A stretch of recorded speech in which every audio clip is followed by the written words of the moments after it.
All right, we all know how powerful those huge AI models in the cloud are, right? But what if you could have all that power right here on your own computer? That's what we're talking about today, the dream of a personal super AI. We're going to take a deep dive into a model called GLM 4.5 and see just how close we are to making that dream a reality. So here's the question that's really on everyone's mind, isn't it? Could your computer, the one sitting on your desk right now, actually run an AI that's as good as the big ones like GPT-4 or Claude? I mean, think about it. Top-tier AI, totally offline, totally private. It's kind of the holy grail for a lot of us. But the real question is, how close are we to actually getting there? All right, so let's really get into it. The idea of a personal super AI. The promise here is, well, it's huge. You get complete privacy, right? No more sending your data off to some server, no monthly subscriptions, you're in total control. For any AI enthusiast or developer out there, this is the big one. The chance to really innovate without being tied to big tech.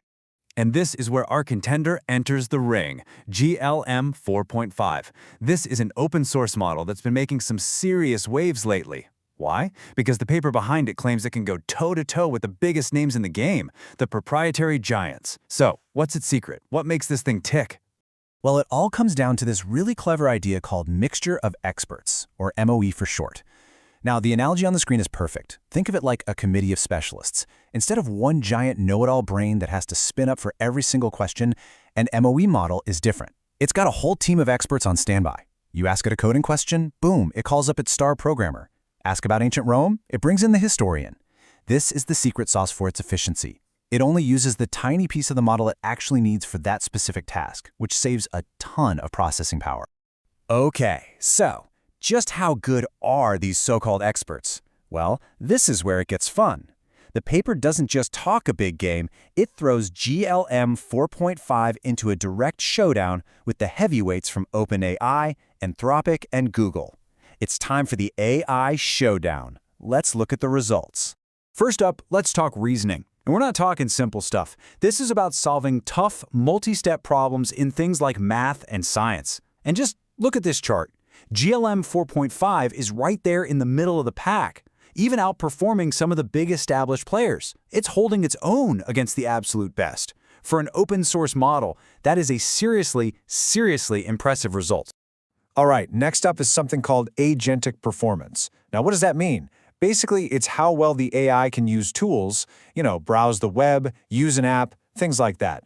It's what turns a chatbot into a real assistant. And get this, the paper ranks GLM 4.5 second overall, just a hair behind the top model from OpenAI. This is huge because it means we're talking about an AI that could actually do things for you, not just talk to you. And of course, the one we all care about, coding. So they tested it on something called the SW Bench. This isn't just some abstract test. It's designed to see if the AI can solve real-world issues from GitHub. And GLM 4.5 score? A remarkable 64.2%. It's actually beating out models like GPT 4.1 and is right on the tail of Claude Sonnet 4. That is just a fantastic result. But this is the chart that really tells the story. It plots performance against the model's size. And you see that dot for GLM 4.5 way over on the left? That's what's called the Pareto frontier.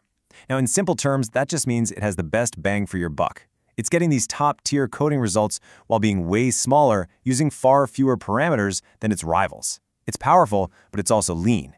And that, in theory, should make it absolutely perfect for running on your own machine. Okay, so everything sounds amazing so far, right? Powerful, efficient, a dream come true. But this is where the dream crashes headfirst into a very harsh reality. See, those benchmarks are run in perfect lab conditions. So what happens when actual people try to run these models on their own, really high-end computers at home? Well, it's a different story. Yeah, this quote from a user on Hacker News just says it all. This person bought a Mac Studio Ultra M1 with 128 gigs of RAM. I mean, let's be clear, that is an absolute beast of a machine for almost anything else. But for running a huge language model, their verdict was simple. It's just way too slow. And we're not just talking about how fast the words appear on the screen. The entire process, from just loading your prompt to tokenization, where the AI chops up your sentences into little bits it can understand, it all just grinds to a halt. So why is it so slow? Well, here's the number that explains everything. 716 gigabytes. That's how much memory you'd need to run the full, unsquished version of GLM 4.5. And no, that's not a typo. 716 gigabytes? Remember that Mac Studio with 128 gigs? We are talking about something that is orders of magnitude beyond what even the most souped-up personal computer can handle today. And this really gets to the heart of the matter, doesn't it? It's the economic reality of the situation. As this other user points out, in practice, it's just going to be incredibly slow. You could go out and spend thousands, maybe even $10,000 on a monster local setup, and you'll still find yourself staring at the screen, waiting. And you'll probably regret not just paying for a cloud API, which would have been faster and cheaper. So what's the takeaway here? Is local AI a lost cause? Not at all. This isn't about local versus cloud and one of them winning. It's about finding the right tool for the right job. You got to understand the trade-offs. So let's break that down. Okay, let's just lay it all out. With local models, what do you get? You get amazing, unmatched privacy. Your data never leaves your machine. But what do you give up? Speed. Right now, it's slow for back-and-forth conversation, and you've got that huge upfront cost for the hardware. It's perfect for offline jobs or when you're dealing with sensitive stuff. Now, on the flip side, you've got cloud APIs. They are blazingly fast, and you always have access to the latest and greatest models for a monthly fee. The catch? You're sending your data over the internet to somebody else's computer. So, given those limitations, where do local models actually make sense today? Well, this user, Mechagodzilla, just hits the nail on the head. The key is to think asynchronous. Don't think of it like a snappy chatbot. Think of it more like a brilliant but slow research assistant. You give it a really tough problem, a big research question, a complex coding challenge, and then you walk away, go grab a coffee, do something else, and come back in half an hour to find a super detailed, well-thought-out answer waiting for you. And the best part? It was all done on your machine. Totally private. And here are some more awesome real-world examples from that same user, Hasperty. They're using their local setup for these perfect little batch jobs. Things like cleaning up the text from a voice dictation app, or turning a simple request into a complex command for a program like FFmpeg, or even classifying business leads. You see the pattern? These are high-volume tasks that don't need an instant response. And if you tried to do thousands of these through a paid API, well, your bill would be astronomical. Here, the one-time hardware cost suddenly starts to look like a bargain. So, after all this, is the dream of a true personal super AI just dead? Absolutely not. Far from it, in fact.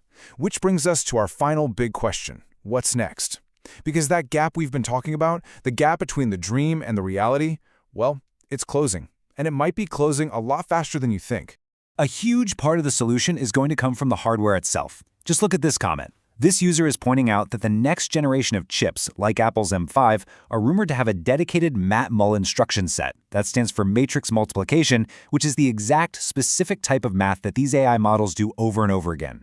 By building that capability right into the silicon, you could massively speed up that initial prompt processing. You know, the part that's a huge bottleneck right now. It's a targeted fix for the biggest problem. So if there's just one thing you take away from all of this, let it be this.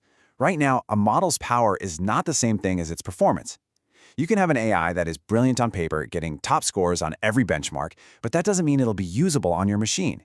It's like having a Formula One engine, but you need the right chassis, tires, and driver to actually win a race. It's all about that dance between the software getting smarter and the hardware getting faster. And that leaves us with one final huge question to chew on. We are witnessing this incredible race, right? On one side, you have AI models getting bigger and more powerful every month, and on the other, you have local hardware getting faster and more specialized. So it really doesn't feel like a question of if your laptop will be powerful enough, but when. So I'll leave you with this. How long do you think it'll be?